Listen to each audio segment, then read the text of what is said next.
Hello friends, कैसे हैं आप सभी and good morning all of you. आज हम लोग यहाँ पर एनसीईआरटी समरी कंप्लीट करने वाले हैं। जैसे कि आपको पता है पार्ट 1, पार्ट 2, पार्ट 3 अभी तक आ चुका है, जिसमें हम लोगों ने क्लास 3 की लेसन 1 से लेकर 15 तक की क्लासेस कंप्लीट कर लिए, 15 चैप्टर तक कंप्लीट कर लिए। तो आज क्वेश्चन नंबर 16 से लेकर 24 तक का टारगेट है।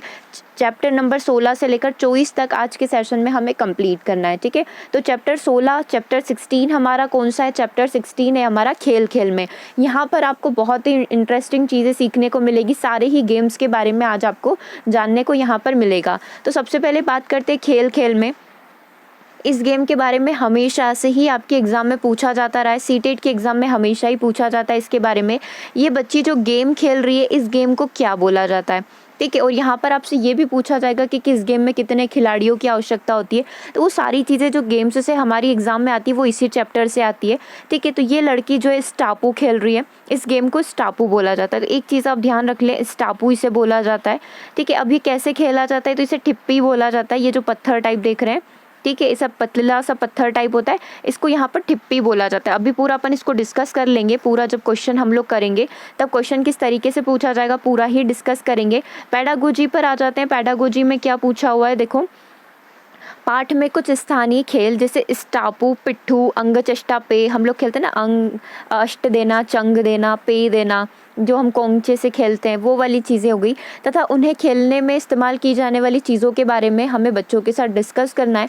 बच्चों से इसके स्थानीय नाम तथा बातचीत करवाई जा सकती है कि आप लोग इसको क्या बोलते हो, ठीक है। इन गेमों के नाम के साथ, इन गेम्स के नाम के साथ हम लोग बच्चों के साथ डिस्कस कर सकते हैं। आगे बढ़ते हैं, ये पैडागोजी का पहला पॉइंट हुआ है। आगे बढ़ते जाते हैं।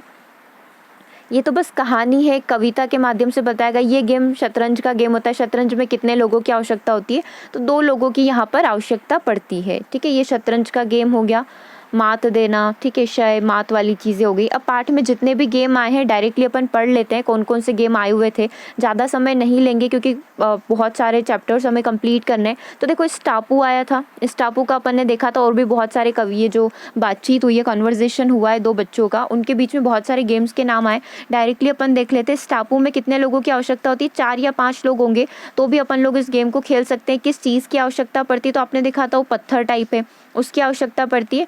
ठिप्पी गेम है, ठीक है। और ये जो दूसरा कॉलम है ये आपको बताने वाला है इनसाइड है या आउटसाइड है, घर के अंदर खेला जा सकता है या घर के बाहर खेला जा सकता है, ये चीज़ आपको बतानी है। तो दोनों जगह घर के, मतलब घर के अंदर भी खेलो, घर के बाहर जाकर भी खेलो, तो इस तरीके से कहीं पर भी इसको हम लोग खेल सकते हैं, ठीक है। मोस्टली इसे घर के बाहर वाले गेम में हम लोग कंसीडर कर सकते हैं। दूसरा आया था लंगड़ी टांग, ठीक है। वही लंगड़ी टांग, नॉर्मली शायद हम उसे लंगड़ी टांग ही बोलते हैं। इसमें भी 5 या 7 लोग होते हैं। इसमें किन चीज़ों की ज़रूरत होती है? इसमें कुछ भी चीज़ की ज़रूरत हमें नहीं पड़ती, ठीक है। लंगड़ी टांग सिर्फ लंगड़ी लंगड़ी चलने वाली गेम होती है, ठीक है। इसमें किसी भी चीज़ की आवश्यकता नहीं पड़ती है जिसकी सहायता से हम लोग खेल सकें। 2 चीज़ें कंप्लीट हो गई, ठीक है। तीसरे पर बढ़ते, छुपन छुपाई, बेसिक सा गेम है, ठीक है। 5 से 7 लोग होंगे तो चलेगा। क्या चाहिए आपको? छुपने की जगह चाहिए। और कबड्डी है। कबड्डी कबड्डी कौन सा गेम है? आउटसाइड वाला गेम है। 5 से 7 लोगों की यहाँ पर आवश्यकता पड़ती है, ठीक है। 7 या 8 लोगों की यहाँ पर आवश्यकता पड़ती है।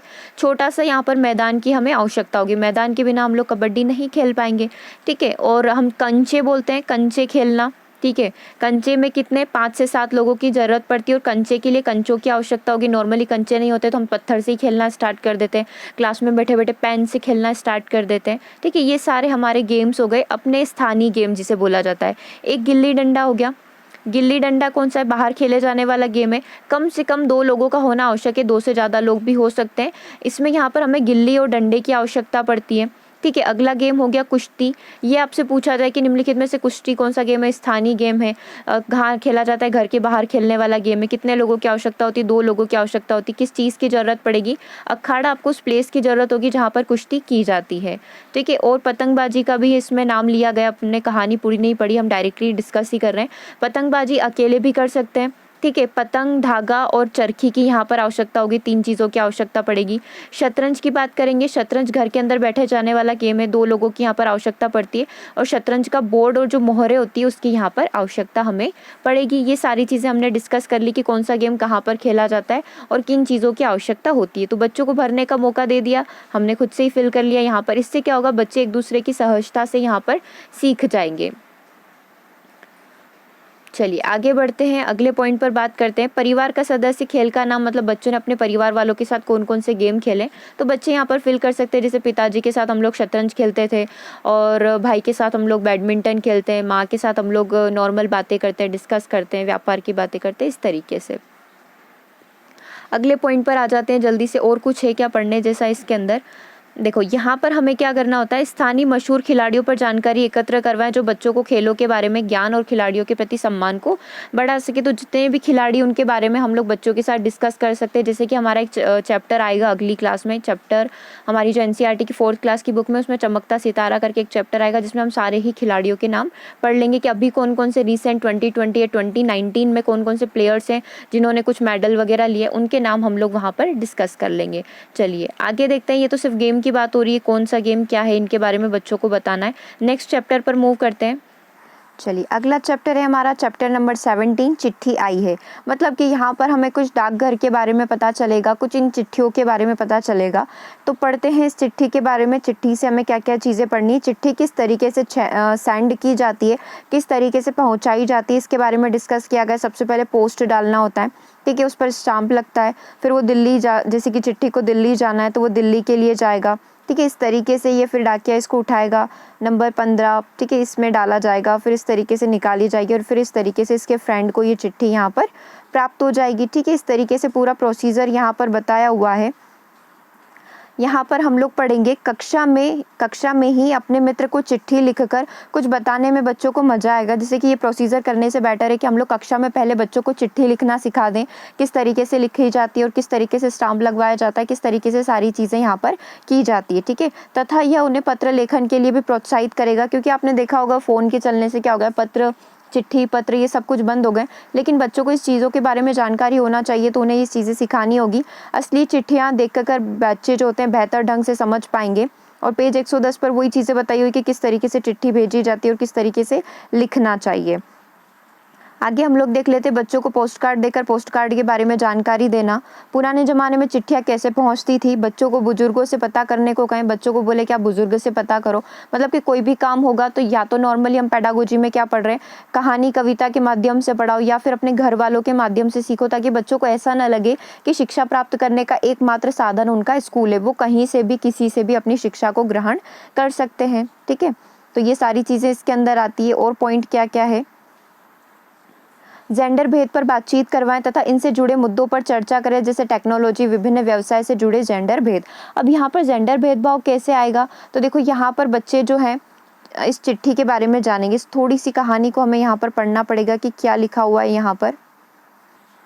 जैसे ये लड़की है, ये रज़िया है, ठीक है। जानती हो आपा, इसने आपा को बोला है कि आज कक्षा में हमने चिट्ठी के सफ़र के बारे में सीखा, मैं भी नानी जी को चिट्ठी लिखूंगी। ये अपनी आपा से बोलती है कि मुझे भी नानी जी को चिट्ठी लिखना है।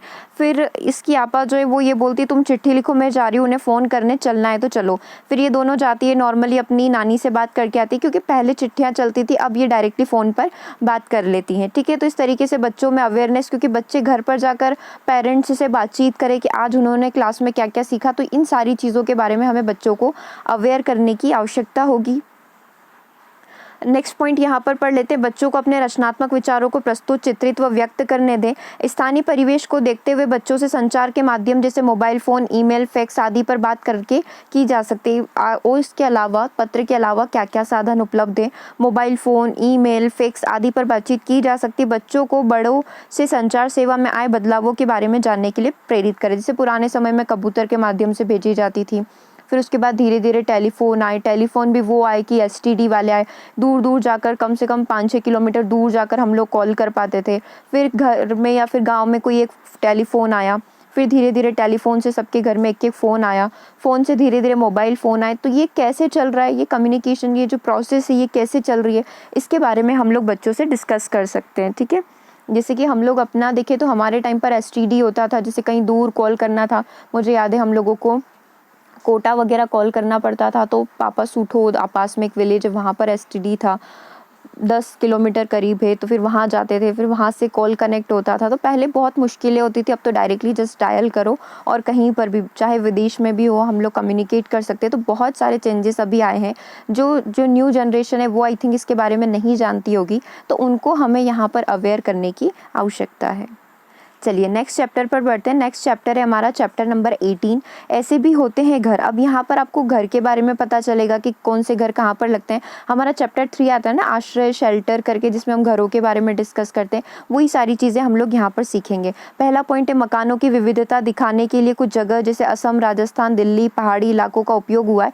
इन जगहों का परिवेश समझने के लिए बच्चों को हमें इनके मकानों के बारे में बताना होगा कि मकान किस तरीके के होते हैं। आपने देखा है असम में बांस के ऊपर घर खड़े रहते हैं ताकि बाढ़ का पानी ना घुसे। राजस्थान में मिट्टी के घर बने हुए थे ताकि गर्मी ना लगे, बाहर की गर्मी अंदर ना जा पाए। दिल्ली में आपने रिहायशी इलाके देखे होंगे, घर किस प्रकार के होते हैं। पहाड़ी इलाकों में हमने देखा है जैसे कि लद्दाख वगैरह हो गए, उन पर कैसे घर बने होते, पत्थर के बने हुए घर रहते हैं। तो यही सारी चीज़ें हमें क्या करनी है, बच्चों के साथ डिस्कस करनी है। ठीक है, देखो अब ये एक एक कहानी को पढ़ते हैं। ये बहुत सही तरीका होता है बच्चों को सिखाने का। कोई भी बच्चा अपने घर की कहानी बता रहा है। मैं असम के मोलन गांव से आया हूँ। हमारे यहाँ पर बहुत ज़्यादा बारिश होती है, इसलिए हमारे घर जो ज़मीन से लगभग 10 से 12 फुट ऊंचे होते हैं। ये 10 से 12 फुट ऊंचे होते हैं। ये घर अंदर से भी लकड़ी के बने हुए रहते हैं और मजबूत बांस के खंभों से बने हुए रहते हैं ताकि पानी, बाढ़ का जो पानी वो नीचे बहकर निकल जाए और घर को कोई भी नुकसान यहाँ पर न हो। अब ये है चमेली की बारी। चमेली अपने घर के बारे में बता रही है। चमेली बोल रही है मैं मनाली से आई हूँ, जो कि एक पहाड़ी इलाका है। यहाँ पर बहुत ही ज़्यादा बारिश होती है और बर्फ़ भी पड़ती है। जब ठंड ज़्यादा होती है तो धूप में बैठना अच्छा लगता है। हमारे मकान पत्थर या लकड़ी के बने हुए हो सकते हैं और इनकी मेन जो है छत इस तरीके से ढलाऊ होती है ताकि जो भी बारिश का पानी है वो बहकर निकल जाए और बर्फ़ वगैरह भी यहाँ पर टिके ना। ऐसे स्लॉप होने के कारण वो नीचे की साइड गिर जाती है। ठीक है, तो ये मनाली वाली बात हो गई कि मनाली में किस तरीके के घर होते हैं। अगला मिताली और अनुज ने बताया कि मिताली और अनुज दिल्ली से आए हैं। उनने दिल्ली की तस्वीरें दिखाई। तस्वीरों में ऊंची ऊंची इमारतें देखा। ठीक है, ऊंची ऊंची इमारतें। एक बच्चा है भूपेन देखकर बोला अरे इतने ऊंचे मकान, इतने ऊपर चढ़ते कैसे हो। जैसे बच्चों के अंदर रहता है ना, इतने ऊंचे मकान है तो आप इतने ऊपर चढ़ते कैसे हो, जाते कैसे हो। तो उस प्रकार से बच्चे डाउट कर सकते हैं कि कैसे इतने बड़े बड़े इमारतें कैसे हो सकती है। तो वहाँ पर आपको अपने जो चीज़ें हैं बच्चों की वो क्लियर करना होगी। ठीक है, देखो यहाँ पर आपको सारी चीज़ें देखने को मिल रही होगी। बड़े बड़े मकान देखने को मिल रहे हैं, साधारण मकान, और कुछ लोग इस तरीके से टेंट बनाकर भी रहते हैं। तो ये सारी ही चीज़ें आपको बड़े बड़े शहर जो होते हैं, बड़ी बड़ी सिटीज़ जो होती है वहाँ पर देखने को मिल सकती है। चलो दिल्ली के बारे में देख लेते हैं। दिल्ली क्या है। दिल्ली भारत की राजधानी है।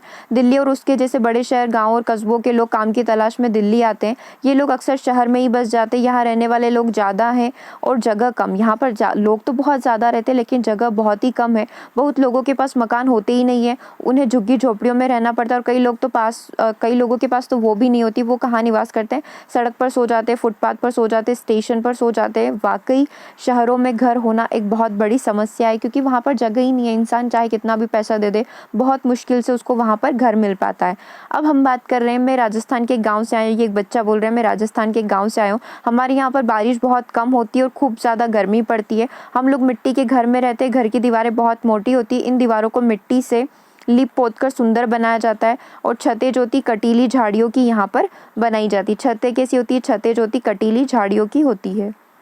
अब बच्चों को आप कैसे अवेयर कर सकते हो। बच्चों को हमें पेडागोजिकल जो इश्यूज़ होते हैं उसके अंदर हम बच्चों को संवेदनशील बना सकते हैं कि जिन लोगों के पास घर नहीं होता है वो किन किन समस्याओं का सामना करते हैं। तो बच्चों को इस प्रकार से हम यहाँ पर जानकारी दे सकते हैं। ठीक है, चलिए अब ये हाउस बोट के बारे में हम लोग देख रहे हैं। हाउस बोट कहाँ पर होती है। हाउस बोट पानी में होती है। ठीक है, ये नदी वहाँ पर जहाँ घूमने लायक प्लेस होते हैं जैसे शिमला मनाली हो गए, वहाँ पर आपको इस तरीके की हाउस बोट देखने को मिलेगी। बोट तो है लेकिन हाउस भी होता है, उसके अंदर लोग निवास भी करते हैं। तो ये हाउस बोट हो गई हमारी। ठीक है, ये कहाँ पर देखने को मिलेगी, ये हमें जो इलाके हैं जैसे जहाँ पर बारिश होती है, जैसे शिमला मनाली हो गया, ठंडे इलाके हो गए जहाँ पर लोग घूमना ज़्यादा पसंद करते हैं, केरल हो गया, इन इलाकों में ये सारी चीज़ें हमें देखने को मिल सकती है। ठीक है, चलो और क्या चीज़ें इसके अंदर। यहाँ पर हमें मैच दी कॉलम करना है। ये इग्लू है, आपको पता ही होगा इग्लू है जो बर्फीले ध्रुवी प्रदेश है उन इलाकों में पाया जाता है। ये हाउस बोट है, इसको आप इससे मिला लेंगे। ठीक है, ये हमारा हाउस बोट है, नीचे कहीं होगा। ये हमारी बड़ी इमारतें हैं। ठीक है, तीसरे नंबर बड़ी इमारतें हैं। ये हमारा तंबू आप बोल सकते हो, ये मिट्टी का मकान आप इसे बोल सकते हो। ठीक है, तो अब बस यही सारी चीज़ें। फिर बच्चों से पूछा गया कि मिट्टी घर बनाने में किन किन चीज़ों की आवश्यकता होती है, तो ये सारे सामान आपको यहाँ पर दिख रहे हैं, इन इन चीज़ों की घर बनाने में आवश्यकता पड़ती है। अब बच्चों को क्या बताना है, बच्चों को मकान किन चीज़ों से बताया जाता है, बच्चे अपने आसपास उपलब्ध इन चीज़ों को इकट्ठा करके बेहतर तरीके से समझ सकते हैं। आप बच्चों को एक क्रियाकलाप करने को दे सकते हैं कि घर किन किन चीज़ों से बनता है बताइए, या फिर सामान लेकर आइए। सामान इन द सेंस कि थोड़ा सा वो ईंट लेकर आ जाएंगे, एक ईंट लेकर आ जाएंगे, थोड़ी रेत लेकर आ जाएंगे। इस तरीके से छोटा सा घर बनवा कर या फिर थोड़ा सा एक आइडिया देकर बच्चों को इन चीज़ों के बारे में बताया जा सकता है। जल्दी से नेक्स्ट चैप्टर पर मूव करते हैं। चलिए, अगला चैप्टर है हमारा चैप्टर 19। देखो, आज 24 चैप्टर तक कंप्लीट करना है ताकि जल्दी से हम लोग क्लास 4 जो है NCERT की 4th क्लास की जो है उसको स्टार्ट कर पाए, उस बुक को स्टार्ट कर पाए। तो आज ये इसका पार्ट 4 हम लोग यहाँ पर कंप्लीट कर रहे हैं। देखो, साथी जानवरों के बारे में हम लोग यहाँ पर देखेंगे, पशु पक्षियों के बारे में हम लोग जानकारी यहाँ पर प्राप्त करेंगे। देखो, जानवरों की भी भावनाएं, जानवरों के अंदर भी फीलिंग्स होती है, तो बच्चों को संवेदनशील यहाँ पर बनाने की आवश्यकता है। जैसे कि हम लोग नॉर्मली देखते हैं, बच्चे डॉग जा रहा है तो उसके ऊपर पत्थर फेंक देते हैं, बिल्ली जा रही है तो उसको पीट देते हैं, चप्पल से मार देते हैं। तो यहाँ पर जानवरों में भी जान होती है, उनमें भी संवेदनशीलता होती है। तो यहाँ पर बच्चों को इस चीज़ के बारे में अवेयर करने की हमें आवश्यकता है। जैसे गाय होती है, भैंस होती है, बकरी होती है, इन सब के बारे में संवेदनशील बनाने की आवश्यकता है। अगला पॉइंट देखते हैं, हम जानवरों को पालते हैं, उनकी देखभाल करते हैं। ये संबंध समझने से बच्चों को उनके परिवेश के जीवों की आपसी निर्भरता समझने में आसानी होगी कि हम लोग किस तरीके से एनिमल्स के ऊपर डिपेंडेंट है, हम किस तरीके से जानवरों के ऊपर यहाँ पर निर्भर हो चुके हैं। ये बात बच्चों को बताने की बहुत ज़्यादा आवश्यकता है। फिर पक्षियों का प्याऊ जो है हमें लगाना चाहिए। पक्षियों के लिए गर्मी के समय में पानी की व्यवस्था हमें करना चाहिए, क्योंकि नॉर्मली पानी वगैरह अवेलेबल होता नहीं है। तो हम लोग यहाँ पर खुद से अपने घर के बाहर इस तरीके से पानी की व्यवस्था कर सकते हैं। और यही चीज़ आपको पेडागोजी में बताई हुई है कि आपको ये सारी चीज़ों का ध्यान रखना होगा। ठीक है, अगले पॉइंट पर बढ़ते हैं। अगला पॉइंट क्या है यहाँ पर, चलिए, अब कुछ जानवरों के खाने पीने की जानकारी हम लोग ले लेते हैं कि कौन सा जानवर यहाँ पर कौन सी चीज़ें खाता है। जैसे चूहा जो रोटी अनाज खाता है। नॉर्मली आपको यहाँ पर शाकाहारी, मांसाहारी और सर्वाहारी के बारे में देखना है, क्योंकि शाकाहारी, मांसाहारी, सर्वाहारी से हमारे क्वेश्चन बनते हैं। कॉकरोच क्या खाता है, बचे हुआ खाने का टुकड़ा और छोटे छोटे कीड़े खा लेता है। छछूंदर क्या खाता है, वही चीज़ें खाता है, छोटे कीड़े और बचा हुआ खाना खाता है। मकड़ी क्या है, छोटे छोटे कीड़ों को खाती है। छिपकली भी छोटे कीड़े खाती है। और कौवा हमारा यहाँ पर क्या खाता है, कौवा जो है हर खाने वाली चीज़ को खा सकता है। कौवा को आप सर्वाहारी मान सकते हो, क्योंकि ये शाकाहारी भी होता है, साथ में कीड़ों को भी खा लेता है, तो ये सर्वाहारी आप इसे बोल सकते हो। गिलहरी क्या हो गई, ये भी सर्वाहारी होती है, कीड़ों को भी खाती है, सब चीज़ें खा लेती है। ठीक है, बंदर क्या करता है, बंदर भी सर्वाहारी है। ठीक है, और यहाँ पर और कौन बचा हुआ है, सूअर बचा हुआ है, तो ये कचरे में पड़ी हुई चीज़ों को खाता है। ठीक है, ये भी सर्वाहारी है। तो ये चीज़ें हमें यहाँ पर पता चल जाती है इस चैप्टर से। चलिए, अगला पॉइंट यहाँ पर पढ़िए, बच्चों से यह चर्चा करें। बच्चों से किस बारे में हमें चर्चा करनी है कि पशु पक्षियों को छूने का अर्थ है उन्हें प्यार से सहलाना, न कि उन्हें सताना। ठीक है, इस बारे में बच्चों को संवेदनशील बनाने की आवश्यकता है। अगली कहानी हम लोग देखते हैं जो प्रकृति के बारे में, प्रकृति के संतुलन को दर्शाती है, बैलेंस दर्शाती है। बच्चों को यह बात सहज और सरल तरीके से समझाना बहुत ज़्यादा ज़रूरी है। हम भी देख लेते हैं, शायद हम भी कुछ सीख जाएँ। देखो, ये कहानी क्या बता रही है, रानी के बाग से माली आम के टोकरे लाए हैं। ठीक है, ये कहानी बता रही है, रानी के बाग से माली जो है, ये माली है, आम की टोकरी लाया है। इतने खूब सारे आम, इस लेडी ने बोला, ये कोई रानी होगी, इस रानी ने बोला, वाह इतने सारे आम लगे इस बार। महारानी जी, अगर पक्षी न खाते तो आम इससे दुगने हो जाते। इसने बोला कि बहुत सारे आम क्या कर गए, पक्षी खा गए। अगर पक्षी न खाते तो और भी बहुत सारे आम हमारे खेत में होते। तो ये रानी जो है ये गुस्सा हो जाती है, क्या कहा, पक्षी आम खा गए, तुमने पक्षियों को बाग में आने क्यों दिया। तो फिर ये सॉरी बोलता है और बोलता है गलती हो गई, आगे से हम ध्यान रखेंगे, अगले साल हम लोग पक्षी को नहीं आने देंगे। ठीक है, अब अगले साल की कहानी हम लोग देखते हैं। अगले साल क्या होता है, अगले साल फिर कुछ होता है, पहले से भी कम आम। पहले तो 2 टोकरी तो थे, अब तो सिर्फ 1 टोकरी बचे। पहले से भी कम आम, पक्षियों को बाग में आने से क्यों नहीं रोका तुमने। तो यहाँ पर ये बोलता है, माली बोलता है, रोका था महारानी जी, एक भी पक्षी नहीं आने दिया था, बट इस बार क्या हुआ, इस बार फल को कीड़े लग गए। अगर पक्षी कीड़ों को खा लेते तो फल खराब होते ही नहीं। तो ये बैलेंस ऑफ जो है नेचर दर्शाता है, प्रकृति का बैलेंस यहाँ पर दर्शाता है, प्रकृति का संतुलन दर्शाता है। क्योंकि अगर पक्षी होते तो वो कीड़ों को खा लेते और कीड़े आम को यहाँ पर नहीं खाते। ठीक है, इसलिए यहाँ पर आम क्या हुए, बहुत कम हुए। तो ये चीज़ क्या दर्शाती है कि पक्षियों को भगाना भी यहाँ पर गलत है। जो चल रहा है उसको चलने दो, पक्षी थोड़े बहुत आम खाएंगे, लेकिन वो आपकी आम की रक्षा भी तो करेंगे उसके बदले में, नहीं तो ये हानिकारक से जो कीड़े आप यहाँ पर देख पा रहे हो, जो पूरे ही आम को खा चुके हैं। ठीक है, चलिए अगले चैप्टर पर बढ़ते हैं। इस चैप्टर में यही सारी चीज़ें थी। मेन पॉइंट तो आपको ये चीज़ पता चली होगी कि पक्षी होते तो कीड़ों को खा लेते, मतलब कि कीड़ों को खाने के लिए, फलों की रक्षा करने के लिए पक्षी होते हैं, इन्हें बाग में आने देना चाहिए। चलिए चैप्टर 20 है हमारा बूंद बूंद से। तो देखो बूंद बूंद से मतलब पानी की बात यहाँ पर होगी। ये चित्र देखकर आप समझ सकते हैं कि पानी की क्या समस्या यहाँ पर आ रही होगी। ठीक है, माँ जो है बच्चों को साथ में लेकर पानी भरने आई है, मतलब बहुत बड़ी समस्या होगी। समस्या कहाँ पर होगी? राजस्थान में होगी। माधो नाम का एक बच्चा है जो राजस्थान के बज्जू गाँव में रहता है। ठीक है, यहाँ पर जब कभी भी रेत नहीं उड़ती है तब कुछ घर दिख जाते हैं, मतलब कि बहुत ही ज़्यादा रेत यहाँ पर उड़ती रहती है। अब यहाँ पर क्या चीज़ें करनी है? ऊपर चित्र में महिलाओं को दूर जाकर पानी लाने तथा पानी भरते दिखाए गए। लिंग भेद से जुड़ी बातें, समस्याओं पर आप यहाँ पर बच्चों के साथ डिस्कस कर सकते हैं कि क्या क्या समस्याएं होती है। ठीक है, अब यहाँ पर जो है, अब आपको यहाँ पता चलेगी एक चीज़ की छत जो है, छत से जो नाली हो रही है, नाली आ रही है, मतलब इस तरीके से एक पाइप आ रहा है जो यहाँ पर पानी, आंगन के नीचे एक टंका बना हुआ है, टांका जिसे राजस्थान में बोला जाता है। ठीक है, आपको राजस्थान का घर दिख रहा होगा, दीवारों पर इस तरीके से चित्र बना रखे हैं। फिर इसका ढक्कन होता है, सारा पानी क्या होता है नीचे ज़मीन के अंदर स्टोर कर लिया जाता है ताकि जब पानी की आवश्यकता पड़े उसको हम लोग यहाँ पर प्रयोग कर सके। बारिश के पानी को इकट्ठा करने के लिए घर में ही एक टांका बनाया जाता है जो बारिश के पानी को इकट्ठा करता है। कहाँ पर किया जाता है? राजस्थान में किया जाता है। ठीक है, चलिए और देख लेते हैं क्या क्या चीज़ें काम की है। बस पानी को वेस्ट नहीं जाने देना है, पानी की बचत करना है, ये सारी चीज़ें बच्चों को बताई जाती है इसके अंदर। जिस जगह पर पानी की किल्लत होती है वहाँ पर लोग पानी की बचत करने और उसके दोबारा इस्तेमाल करने के कई तरीके अपनाते हैं।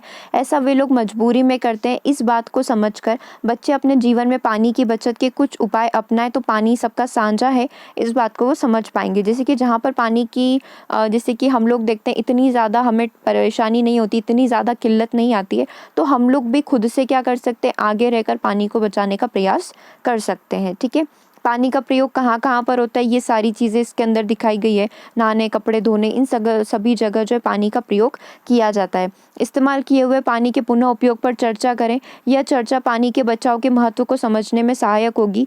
इस बारे में बच्चों के सुझाव सुनना और इन सुझावों को जीवन में अपनाने के लिए प्रेरित करना बच्चों के लिए बहुत ही ज़्यादा ज़रूरी होगा। चलिए अगला चैप्टर है हमारा तरह तरह के परिवार। तो यहाँ पर आपको सिर्फ परिवार के बारे में जानकारी मिलेगी।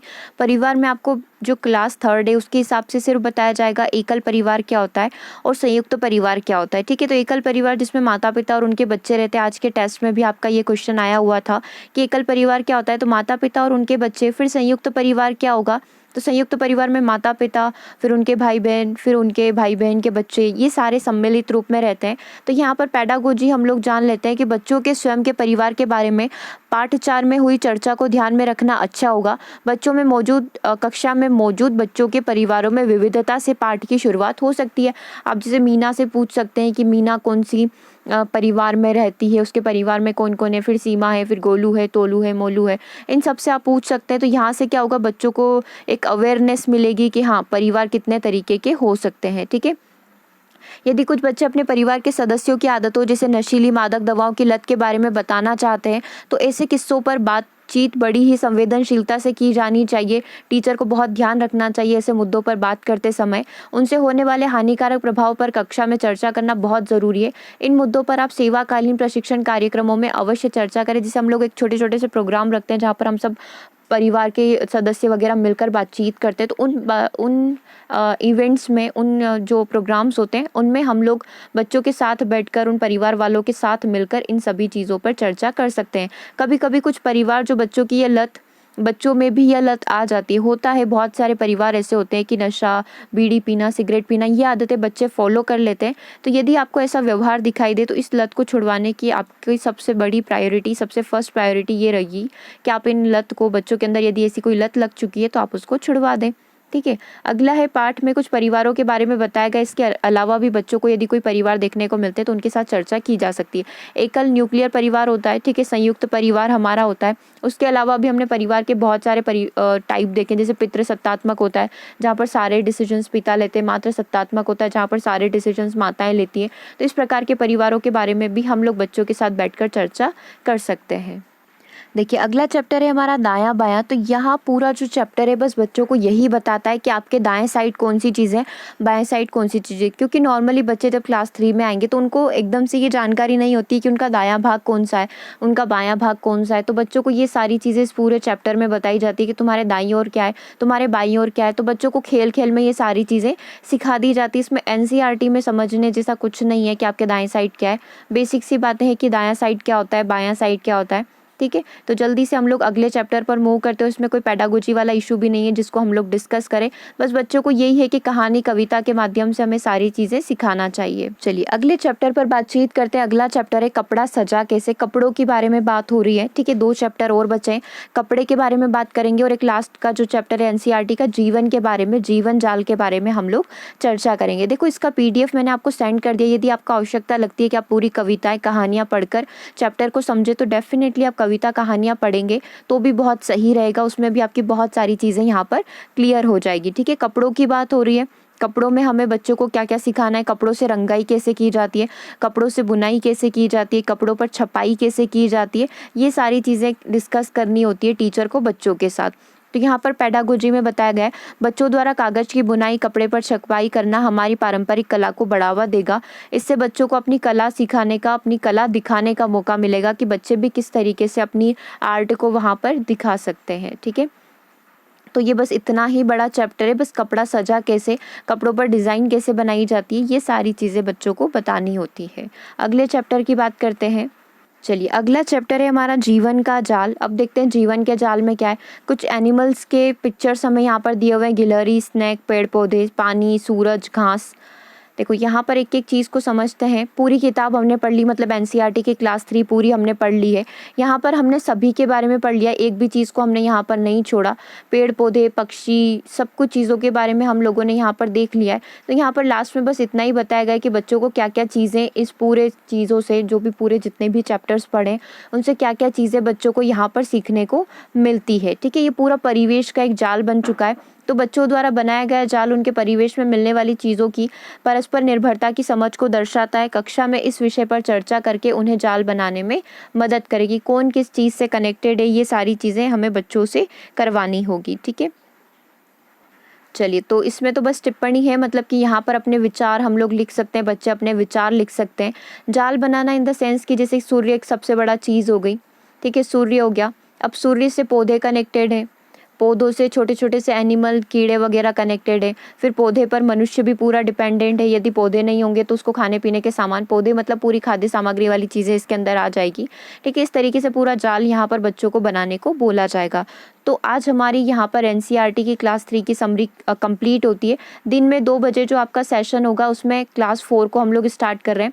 क्लास 4th की एनसीईआरटी समरी स्टार्ट करेंगे। उसमें थोड़ा लेवल इंक्रीज़ होगा। फिर 5th क्लास है, उसमें थोड़ा सा लेवल बढ़कर आएगा। तो इस तरीके से धीरे धीरे करते करते हम लोग सारी ही बुक्स यहाँ पर कंप्लीट कर लेंगे। सेशन कैसा लगा कमेंट करके ज़रूर बताइएगा। दिन में 2 बजे आपका एनसीईआरटी का सेशन है, 5 बजे आपका एक टेस्ट है। ठीक है, आपको वो क्लास ज्वाइन करना है। और 6 बजे आपकी बाल विकास की अगेन लाइव क्लास है। तो आज पूरे दिन भर में आपकी 4 क्लासेस होने वाली है। एक भी सेशन आपको यहाँ पर मिस नहीं करना है। ओके, सेशन कैसा लगा कमेंट करके बताना है। और अच्छा लगा है तो आप इसे ज़्यादा से ज़्यादा शेयर कर सकते हैं। और पीडीएफ मैं आपके साथ शेयर कर रही हूँ। यदि आपके साथ कोई छोटे बच्चे हैं तो आप उनको पीडीएफ दिखा सकते हैं, क्योंकि अभी सब लॉकडाउन में घर पर ही है।